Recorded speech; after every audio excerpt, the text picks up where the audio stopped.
supposed to come up and make an announcement. Okay, we was at the announcements.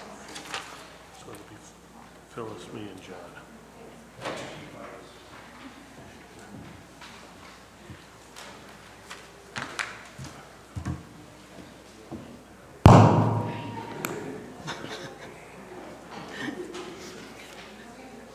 Good morning.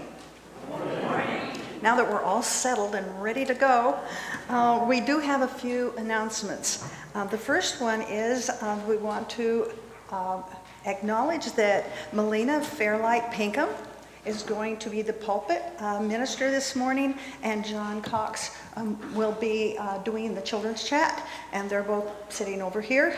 So just, it's going to be a fun as well as a spiritual service. We want to welcome everyone after the service to enjoy fellowship, conversation, coffee, tea, stuff to eat. And we do have blue mugs. So if you're new, please grab a blue mug, and that way we will recognize you. Or if you're feeling lonely, grab one, and we will talk to you as well. And the other thing that we'd like to ask of visitors, we have little yellow cards. What's on them is self-explanatory. Really the main reason for that is if we want to know if you want our newsletter, that you can put your email or your phone number here, so we'll be sure you get it. What have we done? And also children. Children are always welcome. They're welcome in here, or they're welcome in the narthex.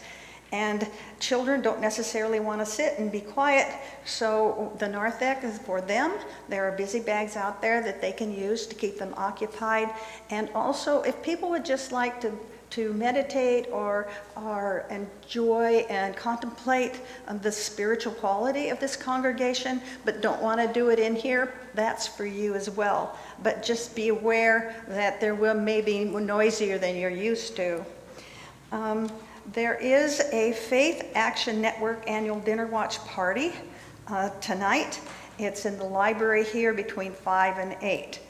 And so for those of you who are here, we have some announcement on this green sheet and some things that we're doing in this church. We're very busy.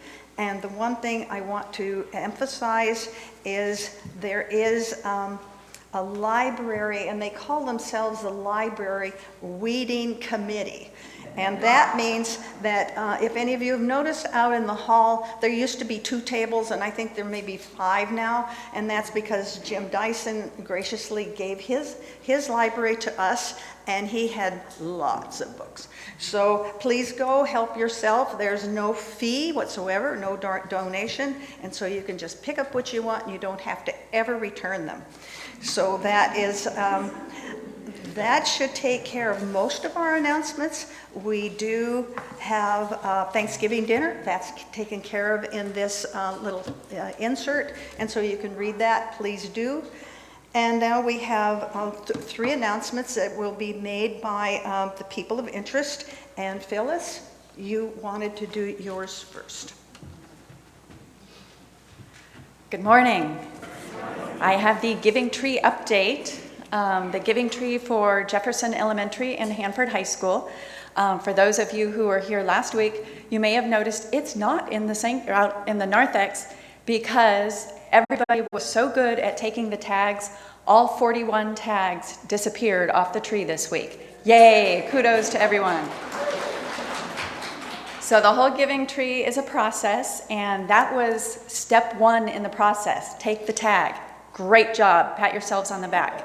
Step 2 is the shopping stage. A lot of you, I'm sure, are very good at that. I am not so good at that part, but I pressured through. So this step 2 is the shopping. Step 3, for some who want to move ahead at their own pace, it is wrap that gift. Once you have the gift, wrap it. And then step 4 is put the tag that you took off the tree on that wrapped gift. That's step 4. Step 5, and we do have a few people who moved through that stage this week, that is bring the gift back to Shalom. And there are, if you go down this hallway, there are brightly colored signs directing you to the youth room to deposit that gift, and we will then take the gifts and have Santa, Mrs. Claus, and an elf deliver those to the families. But anyway, all of you are somewhere in steps 2 through 5. I'm cheering you on, and I know that we'll get these back here by December 1st for one of the families, and then December 8th is the deadline for everybody else. If you have questions, see me, and I'm happy to answer them. Thank you. What a cheerleader. Isn't that great? Blake, I believe, has an announcement as well for you.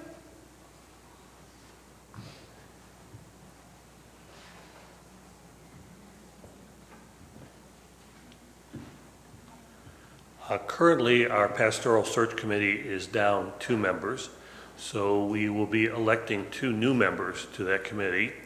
That election will take place by email, as we have done with several in the past. The election deadline will be December 1st at 4 p.m., so this is your 2-week announcement ahead of time. There's only one step involved in that. You will get your ballot, and you will vote on that ballot and turn it back in by email. Ballots hopefully will be going out sometime in the near future, so look for those, and when you see them, please return them.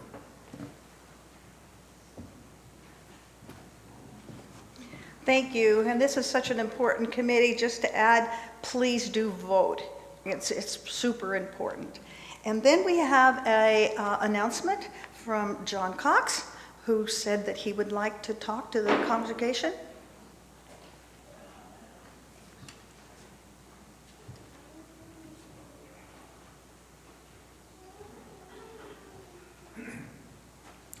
Yes, I would just like to mention that we have a blanket raffle. We being the American Indian Science and Engineering Society's local professional chapter. We have a blanket out there we raffling. Every year we do this as a money raiser. All proceeds from the blanket go to Native American college scholarships, and we give 1 to 2 every year to the amount currently of $2,500 each. So, and the tickets are $2 each, and it's a Pendleton blanket, and a raffle will be held later in December to determine the winner. So I just wanted to announce that, and thank you for the offer outreach, and so I can be here.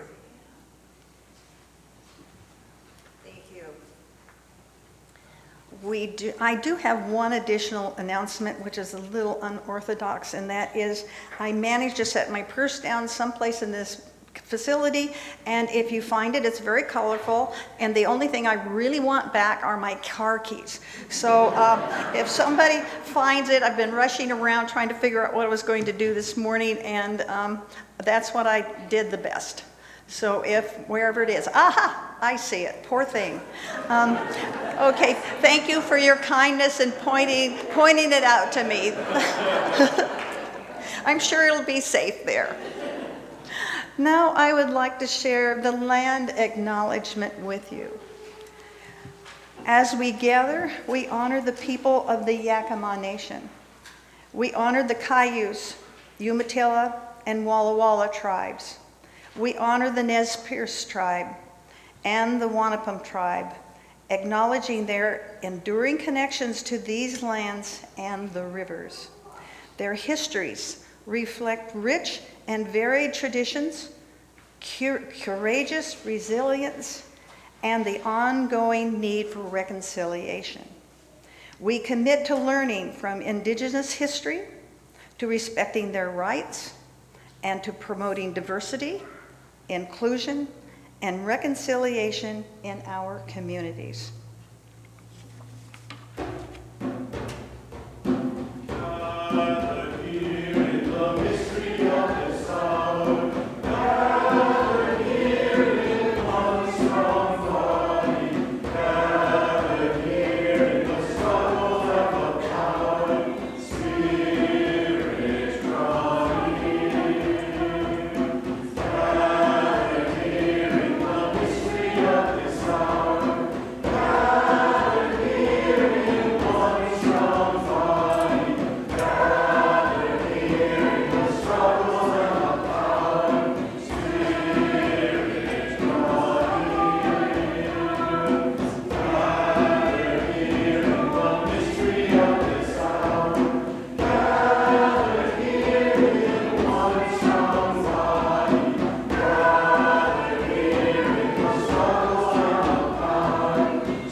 If you would please rise in spirit or physically and share, we will share the call to worship.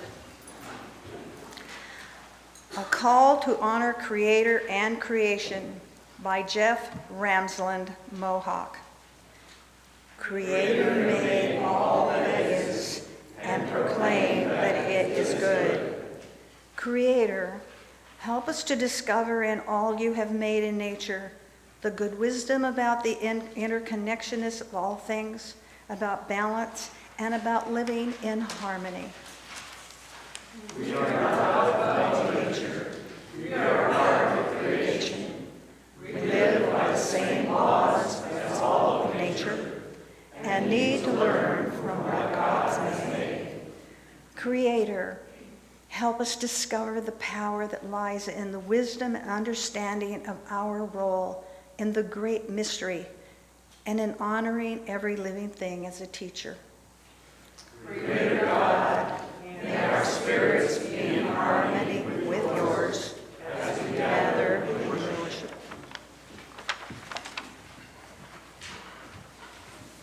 Our first hymn this morning is number 3, Many and Great, O God, Are Your Works. We will sing the 2 verses in English.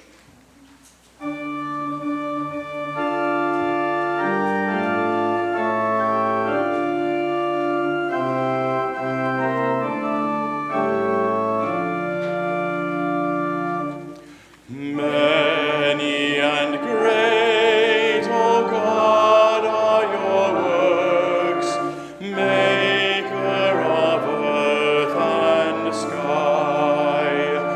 Your hands have set the heavens with stars, your fingers spread the mountains and plains. Lo, at your word the waters were formed, deep seas obey your voice. Grant unto us communion with you, O star abiding one.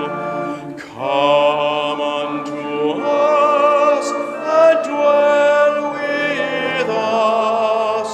With you are found the gifts of life. Bless us with life that has no end, eternal life with you. Please be seated.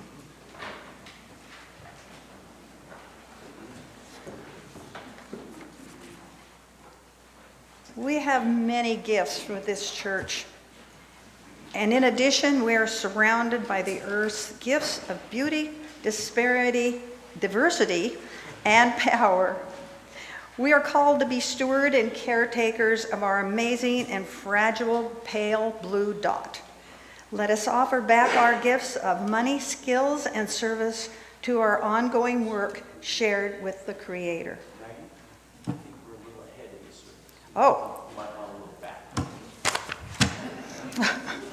Well, now that if you didn't know before, this is new for me. Now we're sharing joys and concerns. And we all have joys and we all have concerns. So thank you, Reg, for me skipping most of the sermon.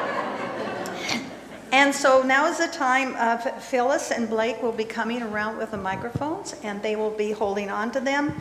And please feel free to share your joys and concerns, remembering that we are going live. And so just use a name that is appropriate. Good morning. I'm Matt Douglas. I have a couple quick joys to share this morning. The first is, so our son Elliot, and unfortunately he's here today, but he's working with the youth, and so don't get to do my parental obligation of embarrassing him in person, but just celebrating some accomplishments. Yesterday he's been taking flight lessons, and yesterday he soloed for the first time. And once we caught our breath again after he landed, we were pretty happy to see him kind of, live one of his dreams that way. And then also last night, Phyllis and I had the opportunity to go out to CBC, and our own Christopher was starring in a Shakespeare play that had some scenes from various Shakespeare writings in today's language. And so it was a lot of fun. Christopher did a wonderful job, and it was a nice treat to go out there. So thank you, Christopher, for inviting us to that.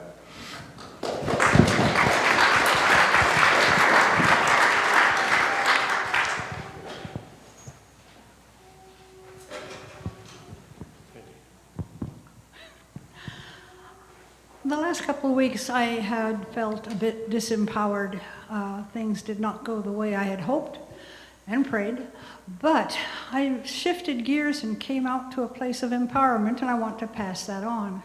I created these little slips of paper that list the contact information for our elected officials and our local media. And on the back, it also has this wonderful quote from Barack Obama that really inspired me. The best way to not feel hopeless is to get up and do something. Don't wait for good things to happen to you. If you go out and make some good things happen, you will fill the world with hope. You will fill yourself with hope. The little slips are out there on the round tables, free for anyone to take. Hi, I'm Brenda, and I'm going to be having back surgery this week, fusing 3 vertebrae in my lower back. And so I would appreciate your thoughts and prayers for that. But specifically, I have a history of not tolerating opioid pain medication well. And so just prayers that I would be able to tolerate it for as long as I need for the pain, because I know it's supposed to be pretty painful afterwards. Well, Maggie did a great job on the library weeding committee announcement that's on the green thing, but I'm going to make it even stronger. If you left your car unlocked in the parking lot, as I've said before, you may go out and find a huge box of books in the back seat. We need to move out those books. They're blocking the normal activities of Shalom, and there are, Maggie said 5 or 6, I think we have 10 tables that are full of books, great titles, religious, novels, all sorts of stuff. Please go take books for free, and non-Shalom people can certainly take them as well. So if you have friends that want to take them, bring them to the church. We need to move those books out pronto.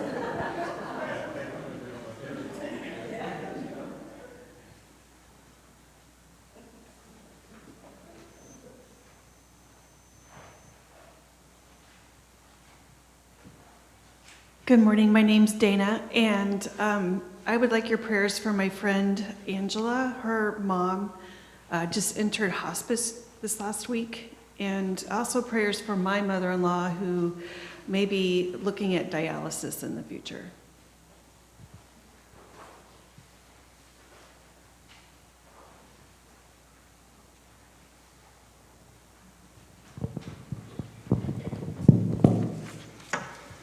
Thank you for sharing. That's one of the beauties of this church. Let us have a moment of silence before we introduce into our prayers.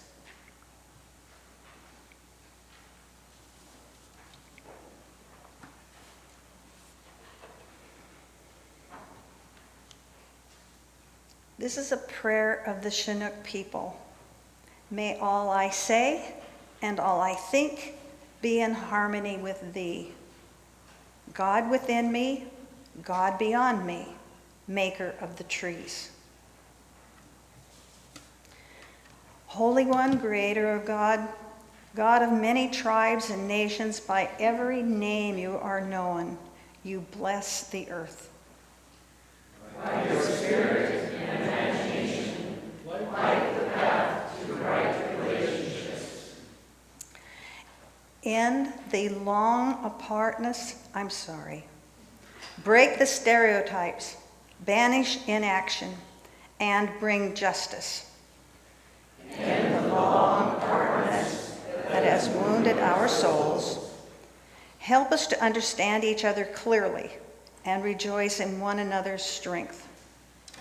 Help us to listen to each other deeply and join in friendship. Help us guard each other's rights and walk long together in good company.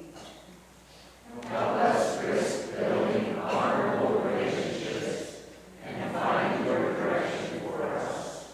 Give us courage, creativity, and commitment for our journey to keep faith with each other and also with you.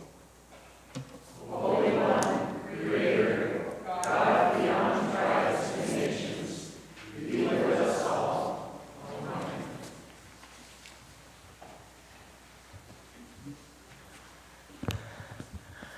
Good morning, everyone. It is my honor to introduce Dr. John Cox for the Children's Chat. And so children are welcome to come up, and Phyllis, John will need a mic for Children's Chat. And so Dr. John Cox is a citizen of the United States and of the Cow Creek Tribe Band of the Umpqua Tribe of Indians. He is retired from an extensive career as scientist in the fields of energy, environment, and natural resources. He is an avid fisher, a student of Native American history, and practices his culture. He gives back in his community through Native American outreach activities such as storytelling, Native American art and craft events, and STEM education.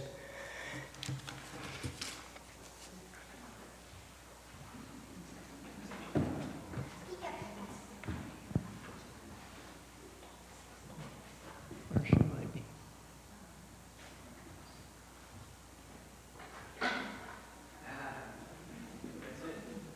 Welcome to my stage. What's your name?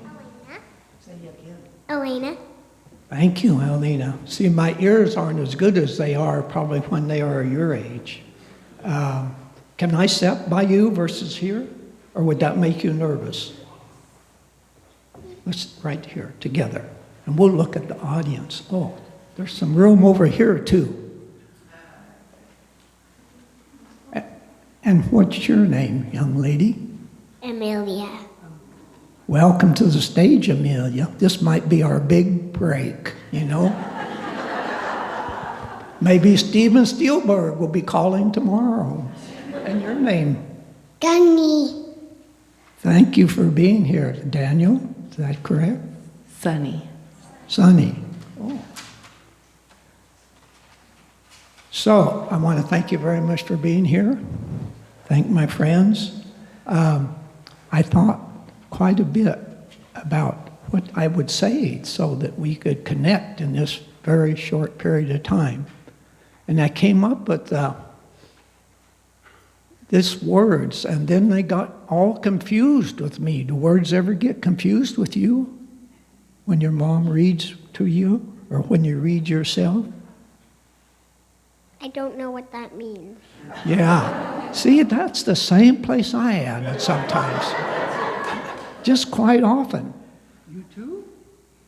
Yeah. So the words I came up with today is thanksgiving. And I want to talk about Thanksgiving and what's that mean from my background and my culture and what I thought over the past few days. I'm not talking about Thanksgiving as an Anglo celebration day in November. I'm talking about those two words and what they mean to me and my tribal culture connection. Every day is a day for giving thanks to me and our culture. Wouldn't say that I have recognized anything more ubiquitous. That means throughout the Native American community and given thanks daily to the Creator for making the heavens, making Father, Son, and Mother Earth, and what has happened since then because of His efforts. That's what we look forward to giving thanks every day for. Why? Because without Father, Son, and Mother Earth, there would be no life here on earth. We would have nothing. So we give thanks to that every day. This month also has other thanks in it. It's to be thankful for. But I want to focus on these things. So, Mother Earth and Father Son have combined to make what we know as all living things. Do you know a living thing you can say? Bugs. Bugs, absolutely. It bugs me too, bugs. Thank you for that. The Creator made bugs. Do you know something the Creator made? Yeah. Can you say for us what it is? Yeah. Yeah, He made that because He made you, and you have received the greatest gift you'll ever get in life. I don't mean that as a demeaning thing, but you know what that is. It's life itself. Because all life on earth has been created by Mother Earth, Father, Son, working together under the Creator's direction. Bugs. So, Mother Earth has created things to be thankful for. All the animals, and then all the plants, and then all the inanimate objects, things that aren't alive, are here, and we depend on them every day too. I like to throw rocks in the water. Do you? Yes. Yeah, isn't that fun? Yes. Okay. What about water? Do you like water to drink? Yeah. Yeah, so we give thanks for the water. It's not alive, but we need it, right? What about the air we breathe? Do you like to breathe the air? Yeah. Do you like to breathe the air?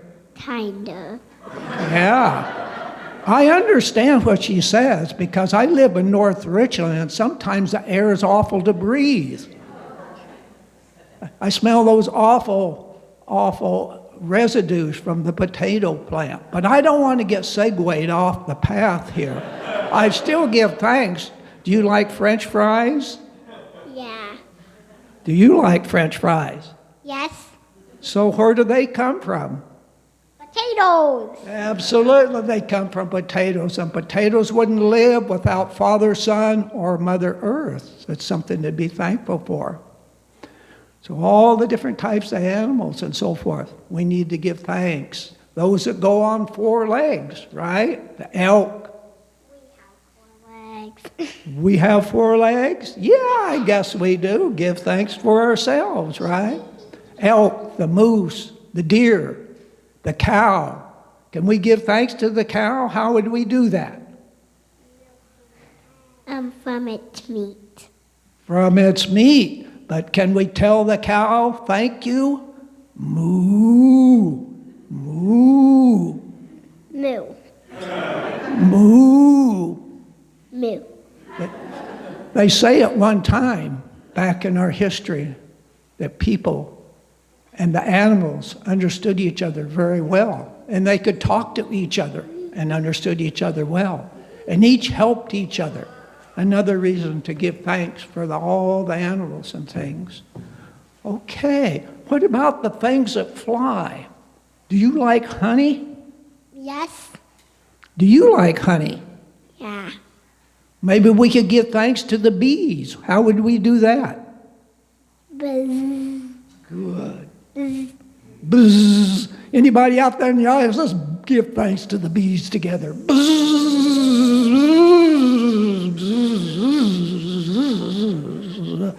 But the plants also give thanks to the bees, don't they? Because without the bees working together with the plants, we wouldn't have any strawberries. Do you like strawberries? Yeah. Do you like huckleberries? No, I don't even know what they are. Oh, well, let's try a different kind of berry. What kind do you like? Banana. Bananas, blueberries. The point of it is, though, Yeah, without the bees and the pollinators working together with the plants, they wouldn't reproduce. Another thing to give thanks for and be thankful for daily. So I know I've about expired, but I got lots to go on. The inanimate objects, the living objects, you see, including the plants and animals, everything works together to make the life as good as it is. We need to do our best every day to give thanks. And how do we give thanks? Anyway. Any way we can, but we do something every day for them that's helpful. We use respect. Do you know that word, respect? Yeah, Do you know what it means? kind of. Good. So do I, just kinda. I'm still learning. As old as I am, still can learn something. Respect means lots of different things, but it means you never treat anything in a bad way. Everything has a life. Everything has a spirit. And if we all work together, we'll have a better world in which to live. And we need to thank the Creator, Mother Earth, Father, Son, every day for that. Thanks for listening to me. You too, audience.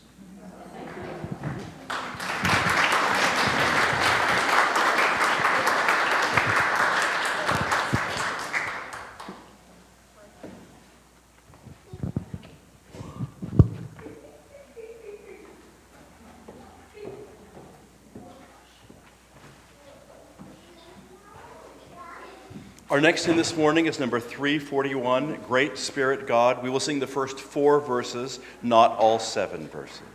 I invite you to rise in body or spirit as we sing.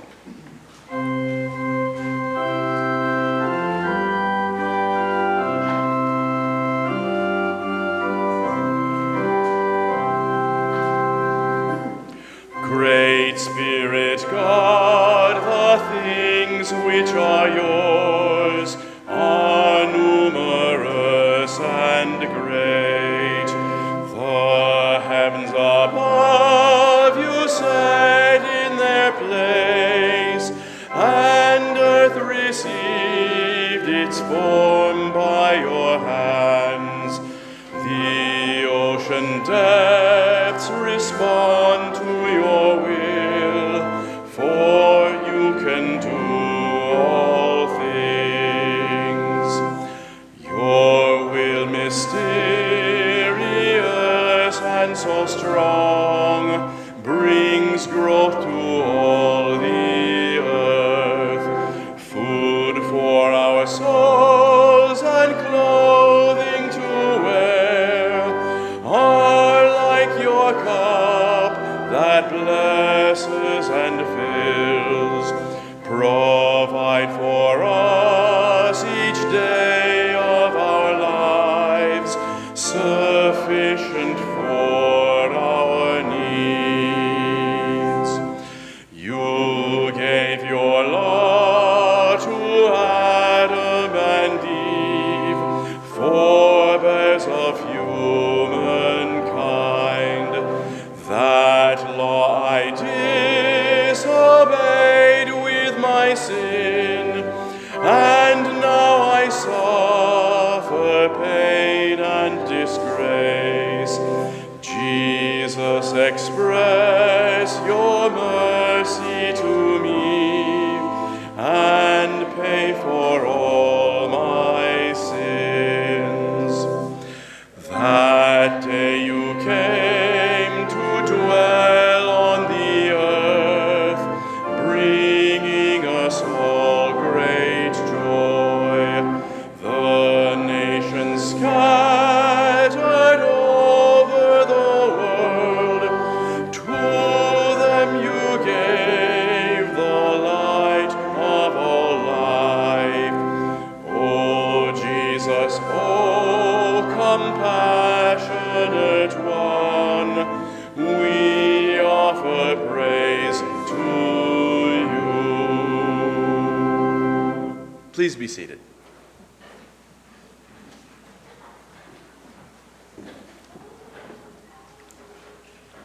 I want to thank Reg for reminding me where I should be in the service. However, I think it was worth repeating.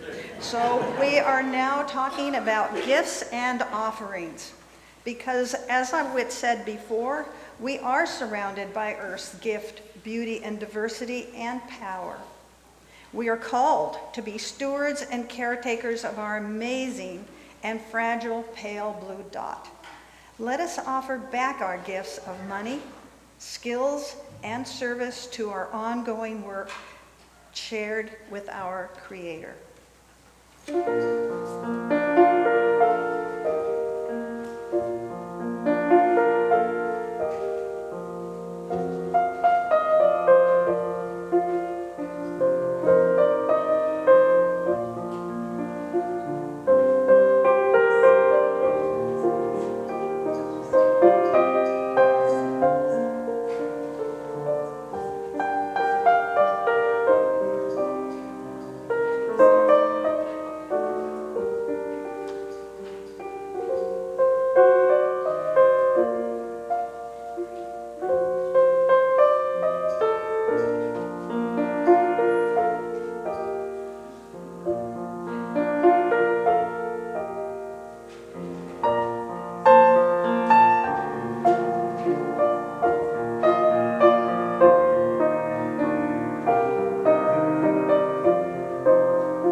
Let us share our offertory prayer. Creator God, with love you have given us the gift of life to enjoy and to share. Accept our offerings as an expression of our deep thanks and our concern for those in need, including your creation and our planet Earth.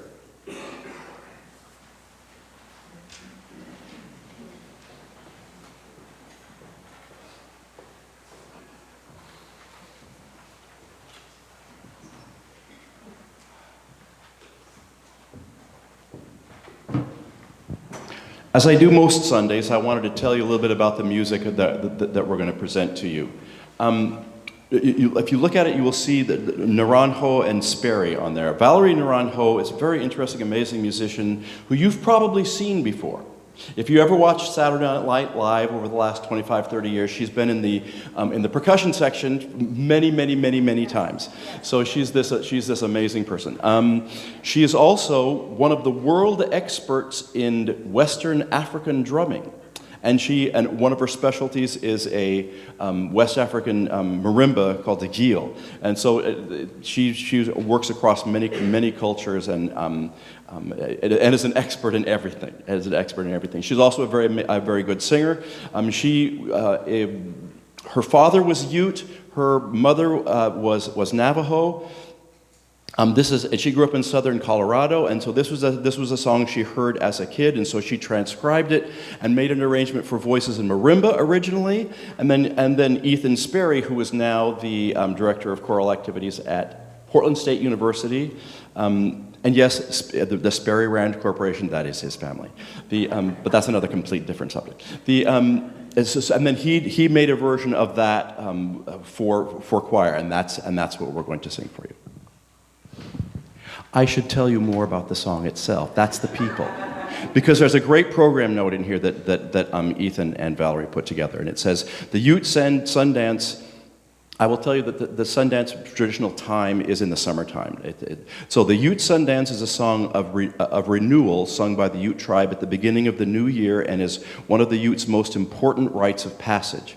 Debts, misunderstandings, and grudges are forgiven so that no one needs to start the new year with old negativity. The young men enact a difficult dance personifying the release of the pain experienced in the community during the past year. So that's what we're going to sing.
I must say that that's scripture itself. Our scripture this morning comes from Psalms, chapter 19, verses 1 through 6, and this is from the Inclusive Bible. The heavens herald your glory, O God, and the skies display your handiwork. Day after day they tell your story, and night after night they reveal the depth of their understanding. Without speech, without words, without even an audible voice, their cry echoes through all the world, and their message reaches the ends of the earth. For in the heavens the sun has pitched a tent. It comes forth with the grandeur of a wedding procession, with the eagerness of an athlete ready to race. It rises at one end of the sky and travels to the other end, and nothing escapes its warmth.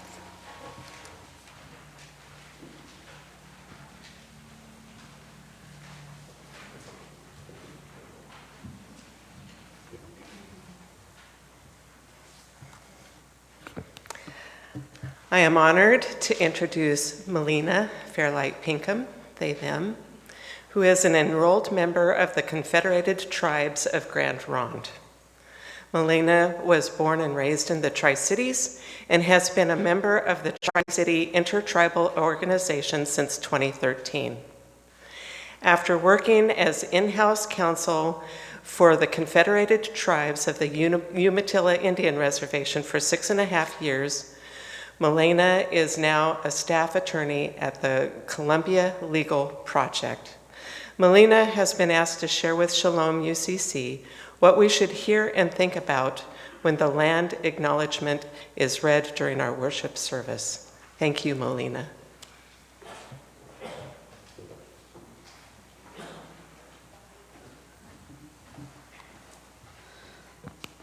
Good morning. That's unexpected. As was stated, my English name is Melina Fairlight Pinkham. My Indian name is Lautsa Yakutin, which means Red Bear People. Most people in my life, though, know me as my nickname, Tweeter. Just one correction, I work at Columbia Legal Services. I formerly worked at the Northwest Justice Project, and my job now is to do impact litigation for inmate conditions, which I really enjoy. And though I am enrolled Grand Ronde, most of my family lives on the Yakima Reservation and the Nez Perce reservations. My father is Lloyd Blackstone Pinkham. He is enrolled Yakima, and my mother was Connie Jo Vandergriff, and she's non-native. I want to be clear today that I speak for myself. Every Native person in this country has had a different experience with racism, with colonization. They come from different cultures, different foods, different languages, different songs. So I never want to imply that my experience in any way should be imposed on somebody else's or take their ability to speak for themselves. So I was asked today to speak about land acknowledgements, what they are and what they're not, and what I hope people will hear when they receive a land acknowledgement. But I honestly feel like I was asked to come to answer the question how to do less harm, because really a lot of times that's underlying the actual issue.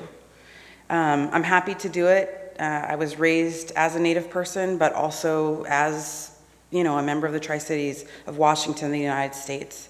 I think it's a very messy question, and so I'm glad that the question was asked. But I also want to be clear that I think it's a risk, because there's always a risk that I would show up and say something that you didn't want to hear, something that would hurt your heart, and say something that you probably already knew, but it's easier for me to acknowledge for you than for you to acknowledge for yourself. So from the outset, if you've ever had someone close to you die, that is what it's like to be a Native person in this country. There's usually a silence where that life was, a sort of brokenness in you that you can't articulate to other people. For me, that includes and expands to a silence from entire societies cultures and ways of life like wiped off the face of the earth. There's an inherent shame in adopting the language and the culture of my abuser, and there's the indignity of hoping that people will remember that you exist, say the names of your people, understand the pain that you're going through. When I give a land acknowledgement, for me, it's a moment to pause, kind of what John was saying, remember the sacredness of all living things. There's a delicate ecosystem, there's the generosity of the land, there's simple things like sunshine, clean rivers, clean air, even the sacrifices that animals and plants make so that we can exist.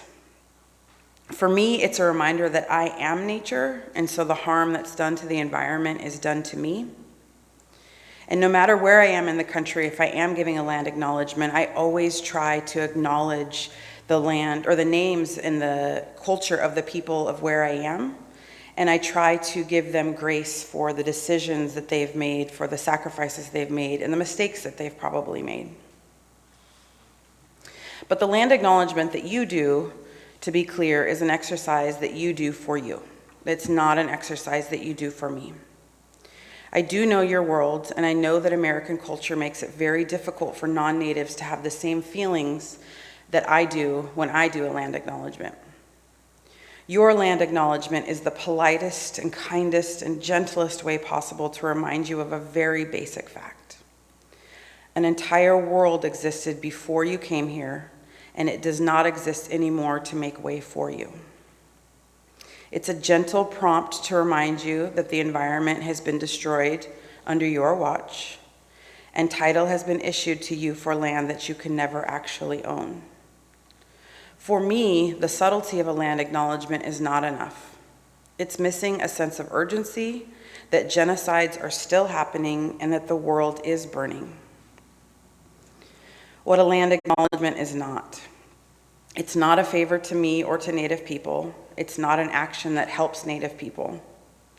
It's not helping revive Native languages. It's not returning land to Native people. It's not supporting tribal sovereignty in courts throughout the country. It's not funding Native-centered programs. It will not clear away all the garbage that has been built on this continent. The land acknowledgement is not a substitute for learning about local tribes, local history, and your history of how your people arrived here. A land acknowledgement is not a substitute for justice. It does not make the truth any less painful. And there are times, I've attended many events where land acknowledgements are given, and they've become sort of robotic and empty. And to me, that's a meaningless performance that is, again, a way of disrespecting the land and indigenous people. A land acknowledgement is not inherently anti-racist. I utilize the definition of racism from the People's Institute for Survival and Beyond, based out of New Orleans. Their definition of racism is that racism is racial prejudice plus power. A land acknowledgement does not move the needle on reducing racial prejudices against indigenous people or increasing our social power. I think most importantly for you, though, a land acknowledgement will not give you your humanity back. I believe that you have paid a very large price for your American culture. Non-natives had to give up their own cultures when they came to the United States so that they could assimilate and benefit from white privilege, classism, sexism, homophobia, ableism, etc. Non-natives lose the ability to have a meaningful connection with the land when objects and currency become sacred, a source of wealth, and a reason for living. Non-natives lose the ability to access their entire selves when they live in denial about the genocide that occurred here, what it means to enslave other human beings for 300 years, and continued exploitation of migrant workers today. I believe non-natives kill a little of themselves when they kill animals and fish for fun and sport. I believe non-natives harden their hearts when they internalize beliefs about communities of color being other, less deserving, less human. A land acknowledgement is not a discharge of responsibility. Many non-natives do not remember or respect Native people. A lot of them still wish us harm and still believe us to be a nuisance that stands in the way of development and progress. Because you have a shared line of communication of culture and skin color with your own people, they will listen to you in a way that they will never listen to me. You can make headway in changing their hearts and minds in a way that I never could. I believe if you want to support Native people, your work is with your people. You can interrupt, argue, and educate them without jeopardizing your safety. You have the ability to protect us from them in ways that is hard for us to even do for ourselves. It is your sons, fathers, and brothers who degrade us at the dinner table, run for political office, tell lies about us, murder our indigenous women, and run the corporations that are killing the land. It's your aunts, grandmothers, and nieces who tear us down, ice us out, shame us, and enforce cultural norms that make talking about history inconvenient, uncomfortable, and considered offensive. I know from personal experience that challenging your friends and family and community members is very difficult. I know it is the second hardest option you could pick, but it is also the second most effective way to make change. It is a very slow, painful grind. The consequences are very real if you fail, but that is what's being asked of you to do. A land acknowledgement is not something that should be taken lightly. If you are not up to the task, please kindly step aside. What a land acknowledgement should and could be. A land acknowledgement is a request to break your heart. The truth is very hard. The cruelty, suffering, and violations that have occurred are tragic and seemingly endless. I don't have a solution to make it easier, but I do know that with community, effort, education, time, things do get easier and the burden gets a little bit lighter. I would rather hurt in that truth than live in a numb, false world. A land acknowledgement should be a question. Whose land am I on? How can I be a good guest on that land? How can I protect the land? What truth can I bring into the light? How can I support the survival of local tribes? Why does the land mean so much to Native people? Why does the land not mean so much to me? How can I learn about another culture without trying to hide inside of it, appropriate it, dominate it, and extract it from my own gain?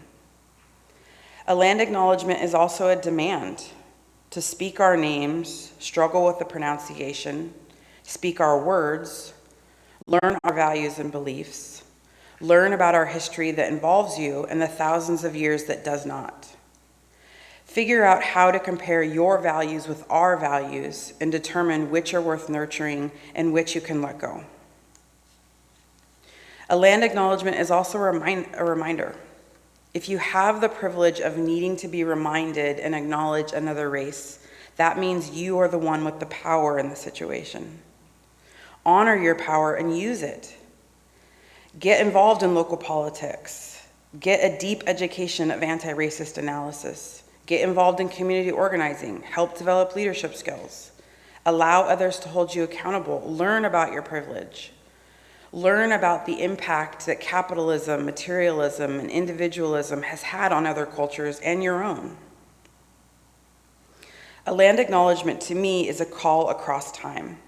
When you look out at the landscape around us, you are looking at the remains of my people. We were put in the ground, and in time we became part of the animals, plants, air, water, and you. What role do you have in protecting my ancestors? I also believe that a land acknowledgement is a gift. It's a reminder that it's not too late. You have the ability to change the way things are and avoid the deep regret we feel when we learn that it's too late, that there are no other options, and what is lost forever.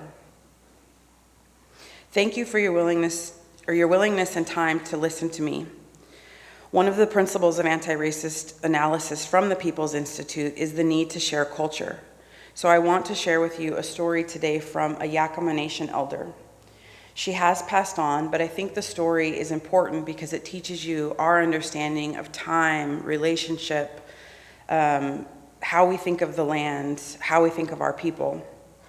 I did provide a reading list to someone that I forgot their name from the People's Institute, but there's always value in Googling them as well. They have a resource page with books for further information. Thank you. Katsiaya.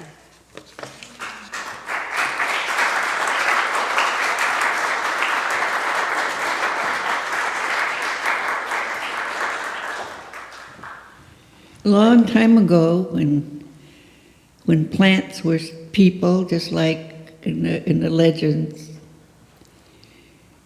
and they had seasons, the different seasons that certain plants, have, and all plants don't come up at the same time. They have their own seasons, so clear around the world. And so these particular flowers came up early in the spring, as soon as the snow melted. These plants would come up, and so they were sound asleep under the ground all winter. There were 3 sisters, and there was the windflower, and then there's the oldest one was Piachi, then the youngest one was a yellow bell. So there were three flowers that come up in the spring. And they're all different colors, and then their brother swooped down on them. The warm wind, the first one that comes down to melt the snow, he came down and he knocked on their door and he said, "It's time to wake up, girls. The snow is melting now. Better wake up and start grooming yourself." Then he went on around the world blowing all the snow down wherever there's snow and making things warm for other plants to come up. And the oldest one woke up and she said, "We better get up now." And the 2 sisters got up and they tried to wake up the younger one, and she turned over and she said, "Oh, you folks are always in a hurry. There's no reason to be in a hurry. I'm still tired. I'm going to sleep some more." And she turned over, went back to sleep. Well, the 2 other girls went ahead and prepared themselves. They took out their best costumes, their best dresses, and that they had saved for the spring, and groomed themselves, combed their hair, and they kept trying to wake their little sister, and she still insisted that she was sleepy. She just wanted to rest some more. And finally, their older brother, came back again. And he said, "Everything is ready to come out now. You better get ready and show yourself to the sun." And then they turned around and tried to wake the sister up again. And she looked up and saw her sisters were all ready. So she jumped out of bed, but the sisters were already going out the door, and then she was scrambling around inside, she couldn't find her moccasins. She only found one and couldn't find the other. She tried to she didn't take a bath. She didn't have time, so she tried to comb her hair and gave up on it and just sort of pulled it down and braided it without combing it. And she came out wearing the dress that she was wearing when she was in bed, and she was a mess. Then the two other girls, they were just blooming. Their color just turned and reflected the sun, and they opened their face and looked up at the sun and opened their petals, and they were just beautiful. The sun was looking down on them. He was so proud of them. But then this last flower came out, and she looked at her sisters, looked at herself, and she hung her head. She couldn't look at the sun. She was so ashamed of herself. And that's why the yellow bell never opens her petals to the sun, because she's ashamed of herself. That she didn't get up early enough to get herself dressed and groomed so that she could open her petals to the sun. There's a lesson in here that the children, really never forget, especially traditional girls that, boys too, that were raised in a traditional family. The storyteller will tell them, when you're asked to get up in the morning, you jump up, clean yourself up, and be ready to look at the sun. Don't come out all bushy-headed and still wearing your clothes that you slept in. A long time ago, we didn't wear nightgowns and pajamas. We slept in our clothes. All we did was remove our shoes and moccasins and just crawled under the covers and went to sleep. But the next morning is when we changed our clothes after we jumped in the river.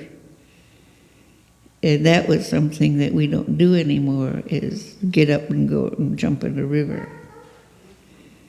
So there's this transition that the children, went through, but they still listen to the storyteller when she tells them, when your mom calls you to get out of bed, to get ready for school, that it's time to have breakfast, you want to be all ready to go to school. You're cleaned up, wearing nice clothes and hair combed and everything. Because if you jump up from bed and eat breakfast and go to school wearing the same clothes you slept in, everybody will make fun of you.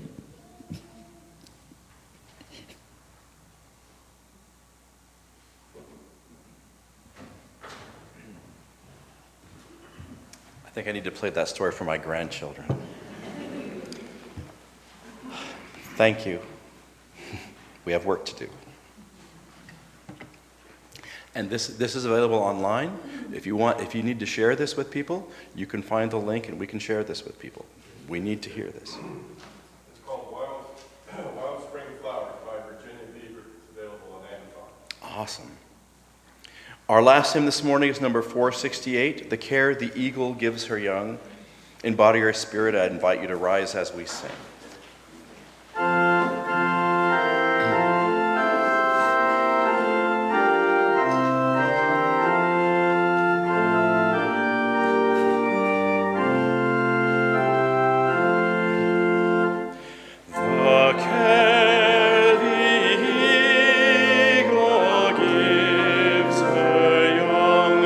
Safe in her lofty nest,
Now is the time as we leave this group, let us share. As we go forth, let us share an Apache blessing. May the sun bring you new energy by day. May the moon softly restore you by night. May the rain wash away your worries. May the breeze blow you strength into your being. May you walk gently through the world and know its beauty all the days of your life. Go in peace.